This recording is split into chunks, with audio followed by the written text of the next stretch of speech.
कम्पोजिसनको कुरा हेरौँ, composition of the committee कतिजना हुन्छ 7 जना।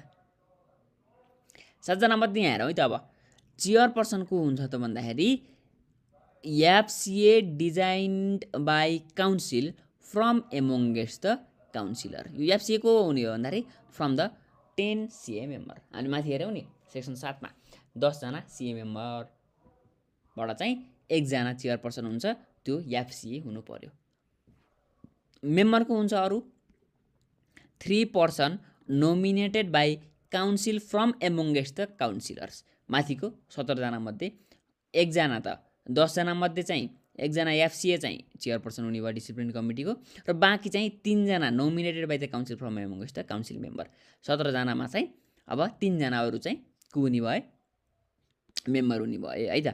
3 person nominated by the council हैन, council nominate from amongst the councillors. फेरि